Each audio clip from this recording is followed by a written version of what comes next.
was the itinerant English fellow who had hiked across Australia or something like that? Mr. Bard. Mr. Bard. He didn't last very long, but he was quite out of the mold and just absolutely fascinated by him. Oh, he was a wonderful teacher. He was a wonderful teacher. And one of the things he did was have us all bring gunny sacks to class because we were making things with straw, and parents that had ranches were asked to fill the gunny sacks with hay, and then we made things out of those things. He was a fine teacher.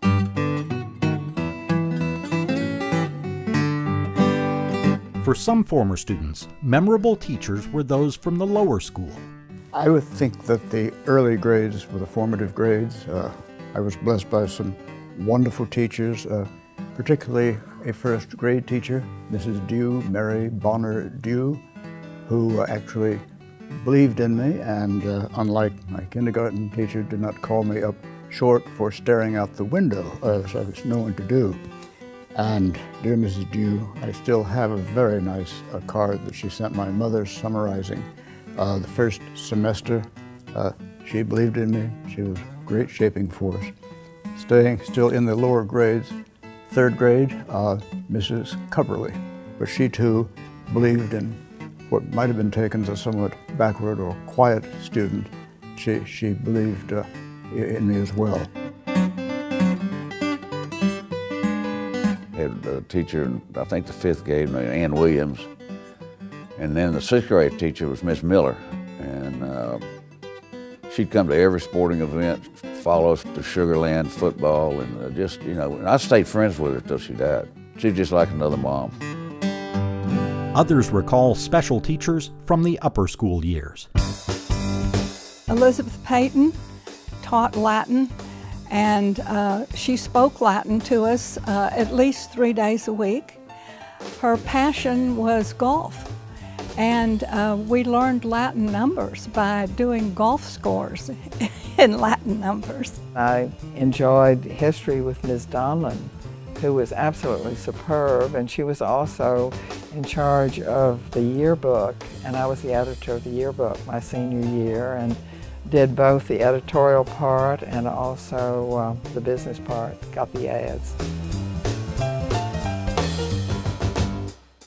And then Madame Suzanne Downs, who taught French, who was a World War II bride, came to the United States, was an absolutely wonderful French teacher, and inspired all of us to learn not only about French history, but a lot about the customs and the food and the fashion of the people there. Some teachers inspired passion in a specific subject. There was a gentleman who's no longer here named Mr. Bordigray, who was here for a short period of time, and he was a really funny character and made history interesting. I loved history, always loved history, still love history. I enjoyed Spanish and I enjoyed English. I love to write short stories. Mr. Sochek was our science teacher in middle school. He was just wonderful. Everybody loved and respected him, and he was just a marvelous teacher.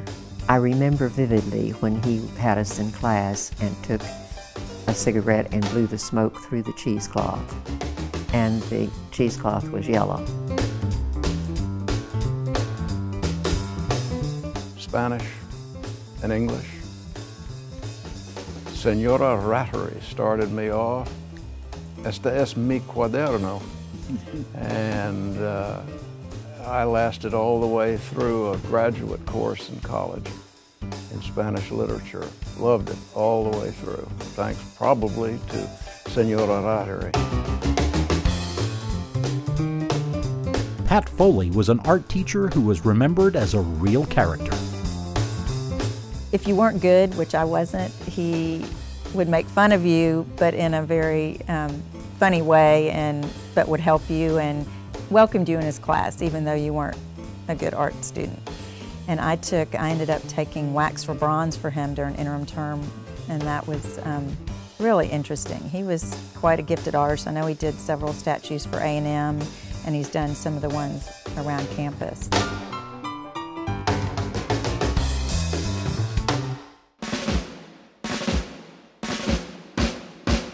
Hundreds of Kinkaid students owe an interest in history to Art Goddard. He's a decorated villain, and every year he'd kind of do a reenactment of the war. And, I mean, he made you feel like you were on the battlefield right next to him. He's a great storyteller. I think it gave him a much keener interest in reading about it, to see it presented the way he did. And he's really like that with everything, but I mean, particularly, you know, talking about World War II, because he's right there in the thick of it. A few Kinkaid teachers carried an intimidating reputation.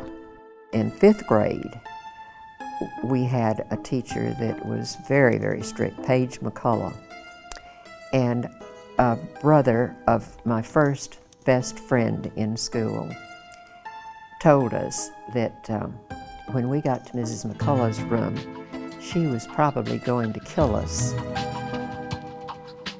And of course we believed it. I went home and I told my mother, I said, "Mommy, I'm not going to school at Kinkaid in the 5th grade." But in the 5th grade, it turned out that she was probably one of my most favorite teachers. When I got into high school, we had a little gal named Eva Hooks. Everybody scared to death of her. She and I were big buddies. And a history teacher named Miss Shrek that everybody's scared of. Some people thought they were mean. They weren't mean. But they could scare the dickens out of you, though. But I wasn't too scareable. Miss Shrek quiet the class down. She used to throw erasers at you. But I always sat right in front of them, so I never got hit. Ann Tharp Clifford and others made English a favorite course.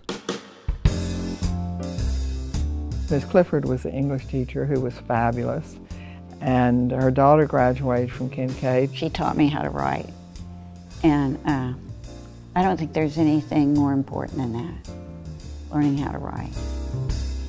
She had us write something every week. The subjects were varied. I remember she did her master's degree on thinking up topics for high school English papers. And so we had a variety to do, and writing has remained an interest of mine ever since, and I certainly credit Ms. Clifford for that. I didn't really get any formal grammar and stuff in middle school as Kinkaid had done for their students. I think I had probably the least self-confidence in that area, and in the end, through my teachers, felt, you know, that I could write a good paper. When I got to college, I realized just how much advanced I was over some of my fellow students.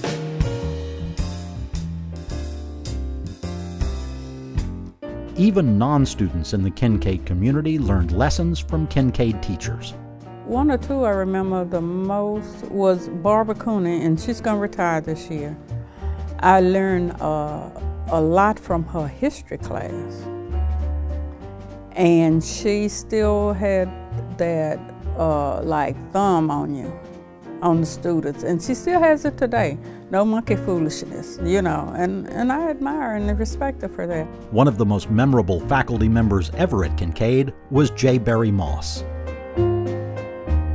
Mr. Moss, of course, that I know so many people talk about, was such a wonderful English teacher too, and encouraged everyone. And I, who was not an A student, but when another English teacher had told me, you know, that I shouldn't even bother to take the AP English test, he said, "Why not? Take it." And I placed out of all my English. I was a nursing student, so I only had a year of English or something, and so I didn't have to take English, and he encouraged me to do that. Mr. Mouse was, he taught religious subjects, so he was always trying to guide those kids in the right direction too, as to being honest, being kind, and what have you. All Kinkaid students realize that they owe a large measure of gratitude to their teachers. At Kinkaid, we learned to study. We learned how to study. So therefore, we were able to cope with the work at college level, I think, in a very excellent manner. Of course, we griped about extra homework, or what we thought was extra homework, and we were always having something to say, you know. But the reality was very, very clear when we got to the collegiate level.